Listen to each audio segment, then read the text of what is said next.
Today we're going to be talking about how codependents tend to explain away their own wounds.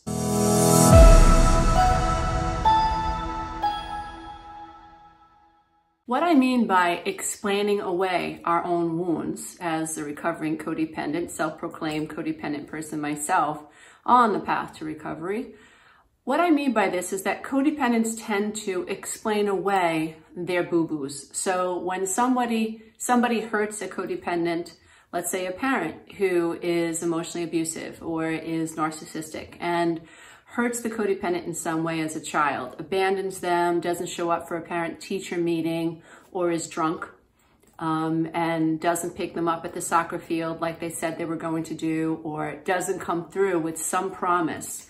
As a child who's growing up in a home where they feel consistently abandoned and discarded, and parents treat them sometimes with absolute indifference, when you grow up in that type of a home, you end up rationalizing why your parents are doing what they're doing. And so if you come from a home, for instance, where dad is an alcoholic and mom is the more codependent, passive, and acquiesces to the needs of the alcoholic, and there could be, let's say, violence in the home, you might be the child who makes excuses for why mom stays. Well, she's cut off from family, or she had a rough childhood, or, she quit high school. So you end up making excuses for why mom is tolerating this type of dysfunctional relationship.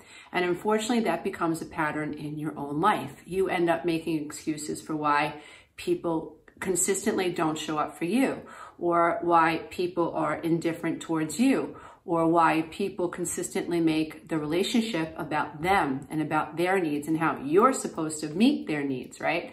And so this becomes a way of being when we are codependent. And it's something that we really need to look at as if once we identify ourselves as codependent.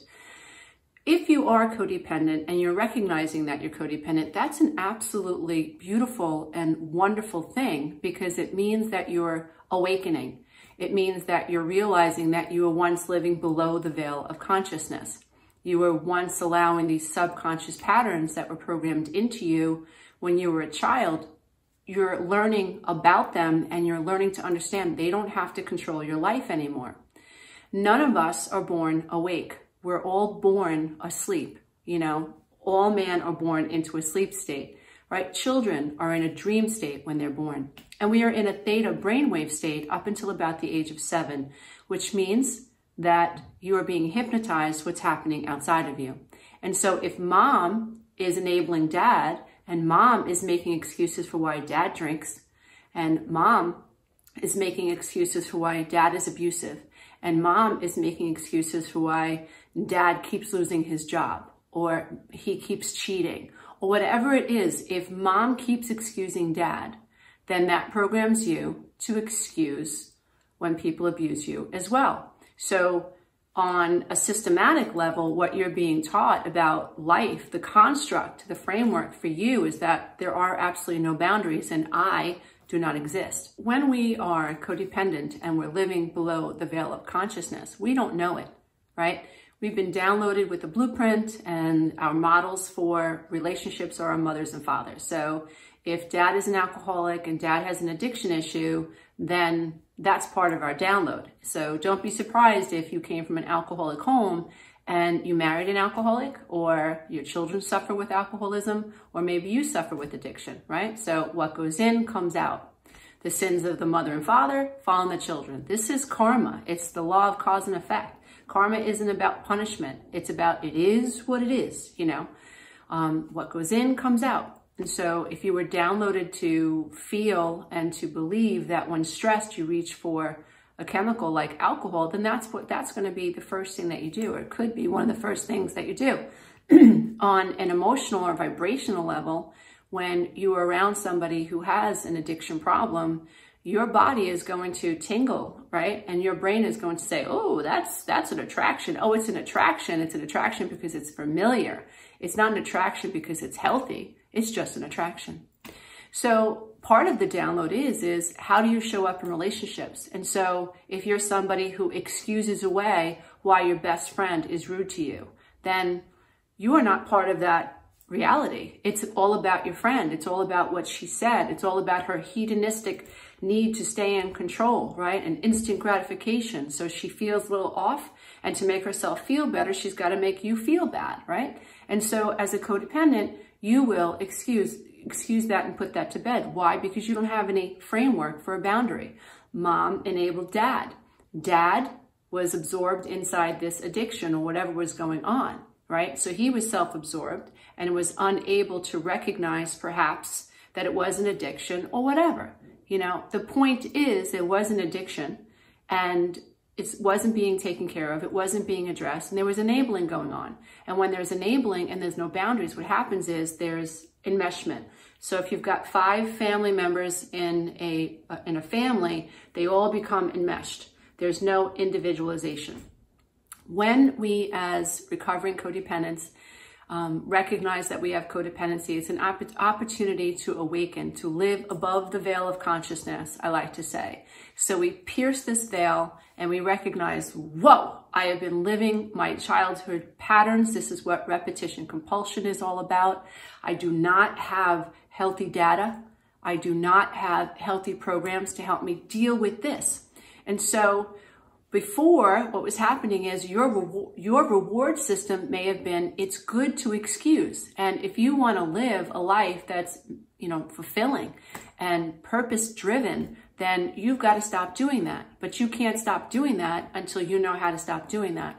It's like you need to get to the 2nd floor of a house, but you can't do it without a ladder. And every rung on that ladder is another skill set that you have to learn. The good news is you can learn it. Now, when you start to become aware and you awaken, you begin to realize that your reward system in your brain was not very healthy and not very functional.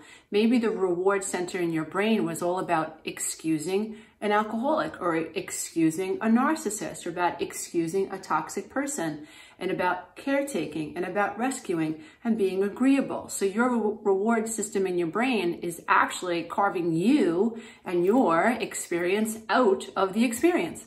And so you as a recovering codependent, somebody who's been living below the veil of consciousness, who has been, whose whole reward system in their brain is all about the other person, you are absolutely going to manifest a narcissist into your life, or somebody with a whole lot of problems who is self-absorbed, and it will be part of your reward system to jump in and to fix it, right? So it's crazy making. It's absolutely a crazy making way to live when you're below the veil of consciousness, when you are codependent, when you don't know that you're more unconscious or subconscious than you're conscious. It's maddening.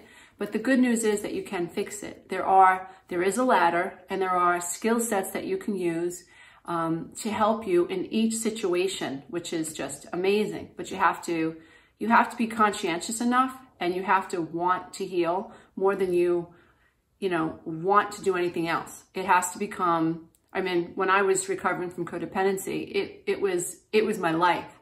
I knew I was in a fight for my life. And I also knew that if I didn't heal from this thing called codependency, my children were going to suffer the same fate. They were going to marry people who mirrored my relationship with their dad, which is the last thing that I wanted for my children.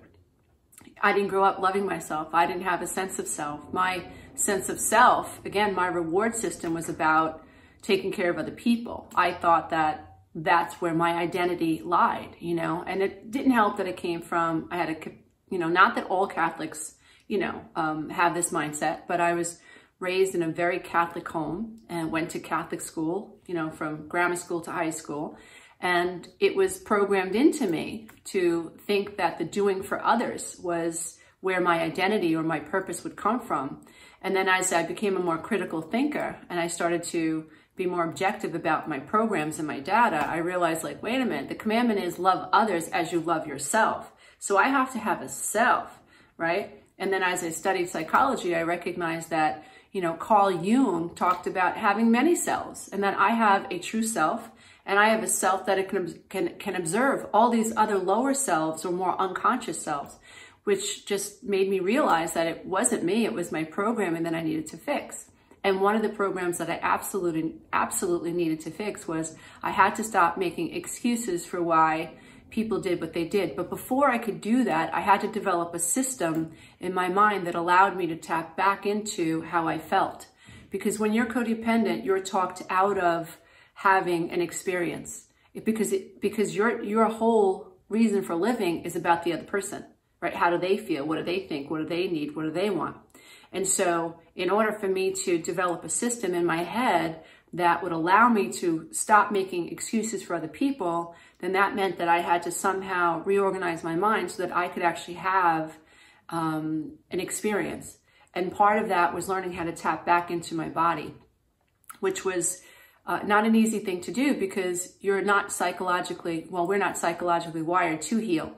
What I mean by that is that our bones, our bodies are wired to heal, but to psychologically heal, you have to face the dragon, you know, and your brain is designed to run away from the dragon. And so then you have to develop a system then that allows you to learn how to approach exactly what is within you that is terrifying, because the only way to heal from codependency, in my opinion, is to recognize why you're codependent in the first place.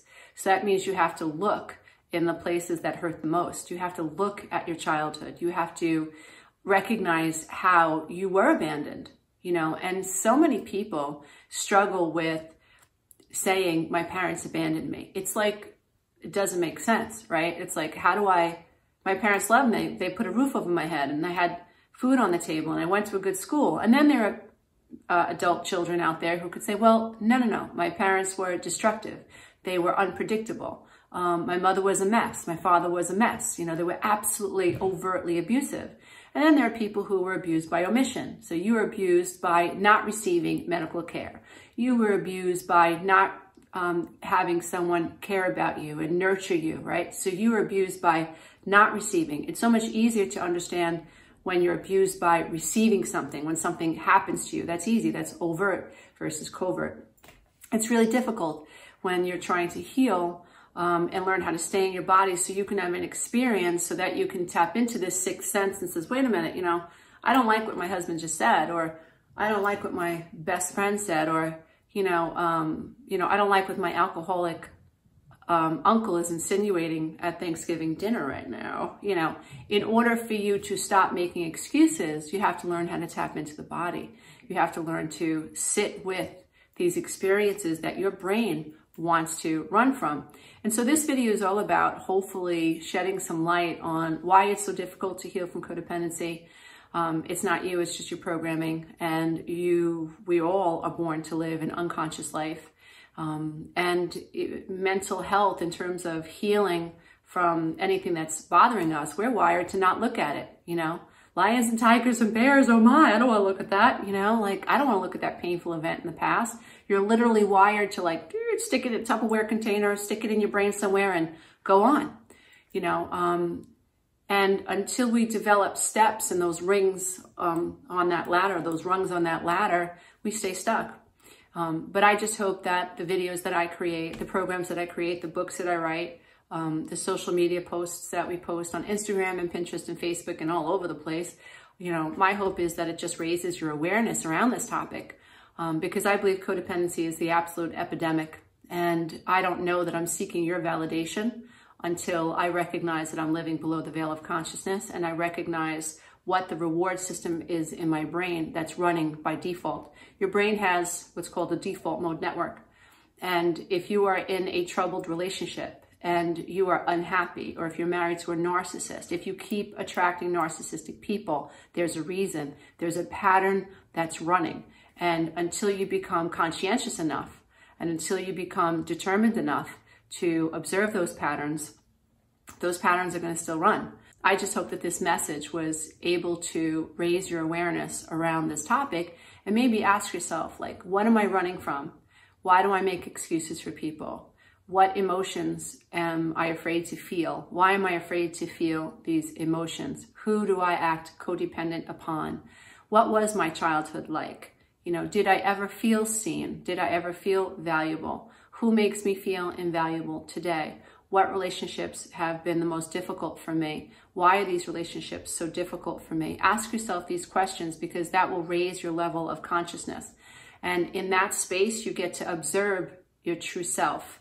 and it becomes easier and easier and easier to connect with your true self. Namaste, everybody. My name is Lisa Romano. I'm the Breakthrough Life Coach and best-selling author of 7 books. Yes, you can listen to them for free by clicking one of the links in the description box. And if you'd like to participate in my online codependency recovery program, you can do so. It's called the 12-Week Breakthrough Coaching Program. I moderate myself along with the team, and we're working on an evergreen product as well, so look forward to that. And if you'd like to participate in my monthly Breakthrough Warrior membership site at half off, you can do that. Yes, there's a link in the description box. Namaste, everybody. Until next time, be safe out there and be aware.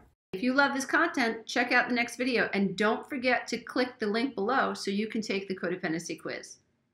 When you recognize that a narcissist lives in a fantasy world and they live through their false self. When you know this to be true, you can detach